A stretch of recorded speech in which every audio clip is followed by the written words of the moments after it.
لوگوں کو ہنسانے کے لیے جھوٹ. اب دیکھیں لوگوں کو خوش کرنا، لوگوں کو ہنسانا کی بری بات تو نہیں ہے، لوگ آپ سے اگر خوش ہو جائیں تو یہ بری بات نہیں ہے. لیکن سبحان اللہ آپ لوگوں کو ہنسانے کے لیے، اس فائدے کے لیے، بات تو یہ اچھی ہے کہ لوگ خوش ہو جائیں، لوگ ہنسیں، کسی حد تک ہنسنا، بات تو یہ ٹھیک ہے. لیکن آپ نے لوگوں کی خاطر اللہ کی نافرمانی کر دی.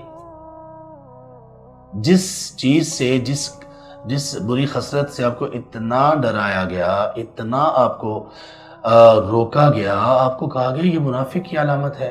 آپ کو کہا گیا قرآن کریم میں، وہ سورہ بقرہ کی جو آیت ہے، سورۃ البقرہ کی آیت نمبر 10، وَلَهُمْ عَذَابٌ أَلِيمٌ بِمَا كَانُوا يَكْذِبُونَ، کہ منافقین کی علامات بہت ساری ہیں، 60 کے قریب ہیں، جیسا کہ پہلے بھی بتایا. لیکن اللہ تعالیٰ نے جب ان کے انجام کا ذکر کیا تو اللہ نے صرف ایک ان کی علامت بیان کی، وہ ہے جھوٹ. وہ ہے جھوٹ.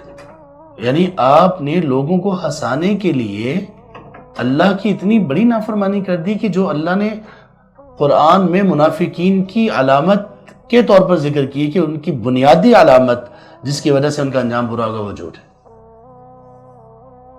تو یہاں پر دیکھیں فائدہ تو ہے لوگوں کو ہنسانا، یہ ایک فائدہ ہے، لیکن نقصان اس سے بڑا ہے. اس کا مطلب یہ ہوا کہ مومن شخص فائدے اور نقصانات کا بھی تجزیہ کرتا ہے، اور اللہ کی نافرمانی جہاں پر ہو وہاں پر پھر فائدے آپ کو کیا فائدہ، کسی بھی چیز کا آپ کو کیا دے دے گا، بے برکتی ہوگی، فائدہ اب ختم کہ کل ختم.